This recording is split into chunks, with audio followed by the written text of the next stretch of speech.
History remembers many powerful men, but very few became legends before they died. Grigori Rasputin was one of them. To some, he was a healer, to others, a fraud. But on one winter night in Russia, powerful men tried again and again to kill him. And what followed still sounds impossible. Rasputin was born in 1869 in the frozen Siberian village of Pokrovskoye. He came from poor peasant roots, with little formal education and a childhood clouded by hardship. Few could have guessed that this illiterate farm boy would one day walk through the halls of the Russian Empire. As a young man, Rasputin was restless, unpredictable, and often troubled. Villagers whispered about drinking, wandering, and strange behavior. Then, in 1897, something changed. He left home on a religious pilgrimage. When he returned, many believed they were looking at a different man. Rasputin prayed constantly, preached passionately, and began gathering followers. He spoke with unusual conviction. Some villagers were moved, others were deeply suspicious. Rumors spread quickly. Was he truly a man of God, or simply a man who knew how to influence desperate people? By the early 1900s, word of Rasputin had spread beyond Siberia. He traveled to St. Petersburg, where Russia's aristocrats were fascinated by mysticism, prophecy, and spiritual power. His piercing eyes, rough manners, and unsettling confidence made him unforgettable. It was there that Rasputin entered the orbit of Russia's ruling family. In 1905 he met Tsar Nicholas II and Empress Alexandra. Soon he became far more than a curious holy man. He became someone the royal family believed they desperately needed. Their son, Alexei, suffered from hemophilia. Even small injuries could become deadly. Doctors struggled to help him. But when Rasputin prayed, Alexei seemed to improve. Whether miracle, coincidence, or calm under pressure, the royal family believed Rasputin could save the boy. That belief changed everything. Rasputin was no longer just a wandering mystic. He became a trusted figure inside the imperial palace.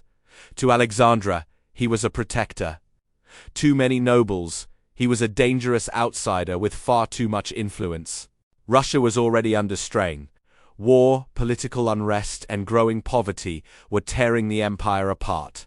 Yet Rasputin's influence only grew stronger. Ministers feared him. Critics hated him. Rumors of corruption, scandal, and manipulation followed him everywhere he went. By 1914, enemies were everywhere. That summer, a woman named Kionia Gaseva approached Rasputin outside his home. Without warning, she stabbed him deep in the stomach. Blood poured out. Witnesses believed his life was over. Doctors were unsure he would survive. The wound was severe. Infection threatened his life. For days, Rasputin hovered between life and death, yet somehow he recovered. For supporters, this was proof of divine protection. For enemies, it made him even more terrifying. Rasputin returned to public life, wounded but alive. To many Russians, the story was already unbelievable. A peasant mystic stabbed nearly to death had survived. But the most famous attempt on his life had not yet happened.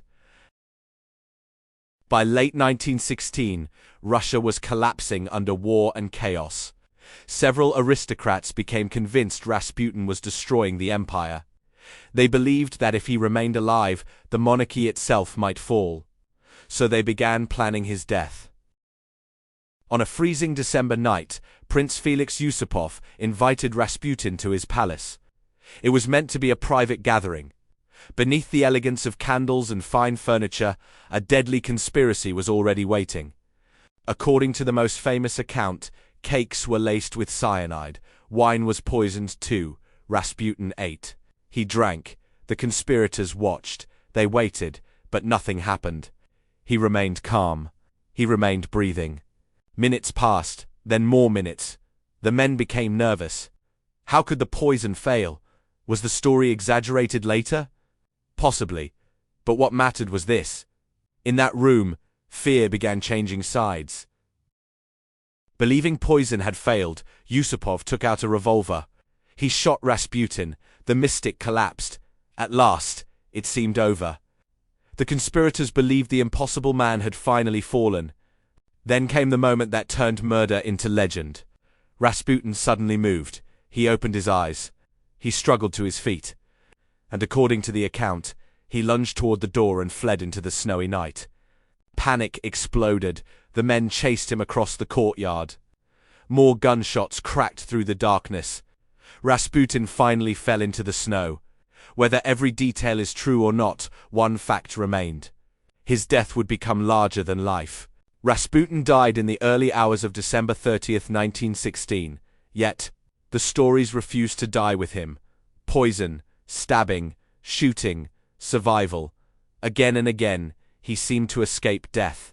Was Rasputin truly protected by something unseen, or did fear create the legend? Rasputin's death should have ended the story, but it did the opposite.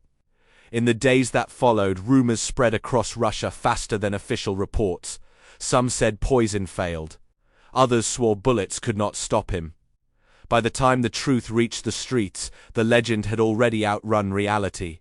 When his body was recovered from the icy water, investigators found gunshot wounds and heavy trauma. Later accounts disagreed on the exact sequence of events. Some details were exaggerated, others likely invented. But uncertainty only made the mystery stronger. The less people knew, the more they imagined. What mattered most was not simply how Rasputin died, but how many times people believed he had escaped death before that final night. He had survived scandal, survived hatred, survived a knife attack, and survived powerful enemies who had long wanted him erased from Russian history. Long before nobles plotted murder, Rasputin had already survived another kind of death. He was born into a harsh Siberian world where many children never reached adulthood. 7 of his siblings died young. Yet Rasputin endured, growing up among grief, poverty, and brutal winters that shaped his hard spirit. Even as a young man, people described him as unruly and unpredictable. He drank heavily, argued openly, and wandered for long periods. In villages like his, men often disappeared into obscurity. But Rasputin somehow survived his reckless youth and stepped into a second life few could have predicted. Around 1897, after what many called a spiritual crisis, he abandoned his ordinary life and went on pilgrimage. That journey transformed him. The reckless peasant returned as a wandering holy man. For some, it was a rebirth. For others, it was the first time Grigori Rasputin escaped the man he used to be. Survival for Rasputin was never only physical. It was social, political, even spiritual.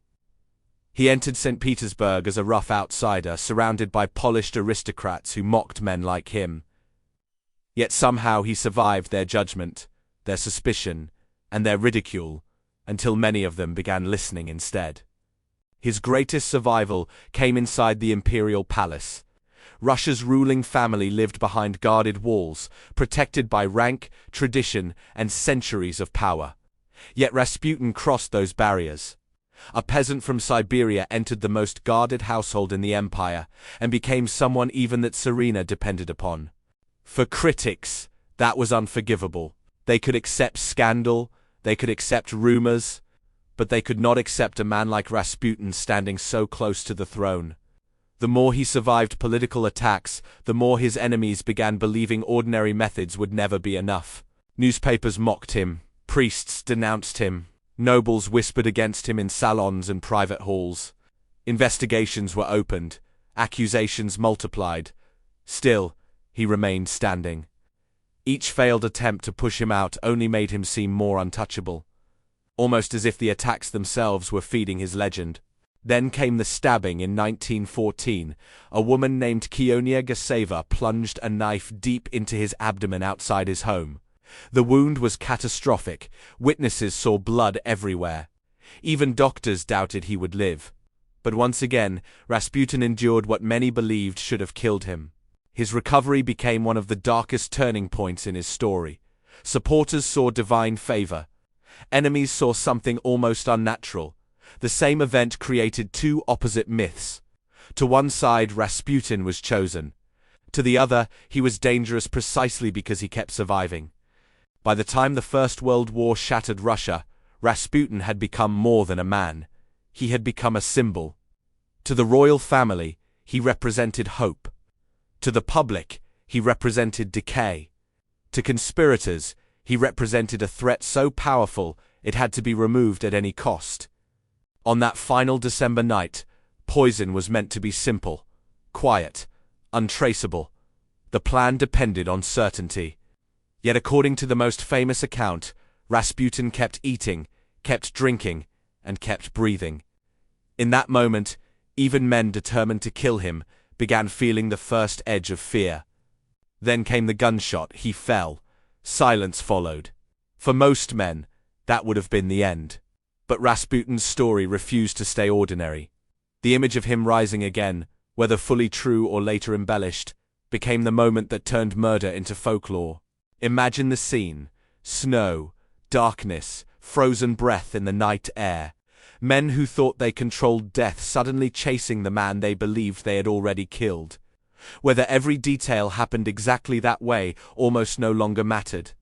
History had already begun becoming legend.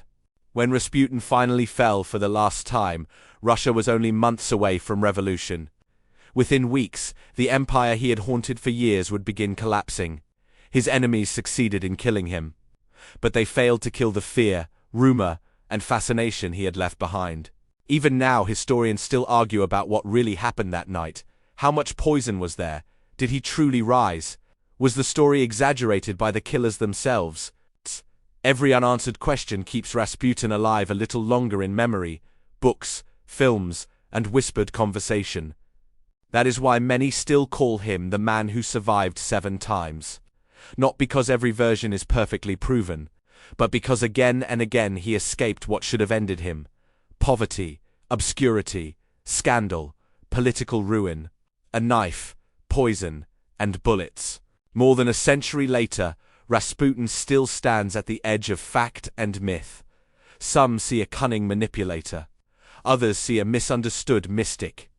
But after surviving so much before that final night, one question refuses to disappear. Was Rasputin incredibly lucky, or did history create an immortal legend? After Rasputin's death, Russia did not calm down. It unraveled. Within months, the Romanov dynasty collapsed, and many people later looked back at Rasputin as a dark symbol of the empire's final years. To some, his survival had not saved Russia. It had only delayed the inevitable storm. Yet history can be strange. Men who held real power often fade into footnotes, while one wandering mystic from Siberia remains unforgettable. Why? Because Rasputin's story touches something deeper than politics. It asks how one man could keep returning when every force around him seemed determined to erase him. Look closely, and the number 7 begins to feel less like myth and more like memory. First, he survived the brutal Siberian childhood that buried most dreams. Then he survived a reckless youth that could easily have destroyed him before his name ever left Pokrovskoy.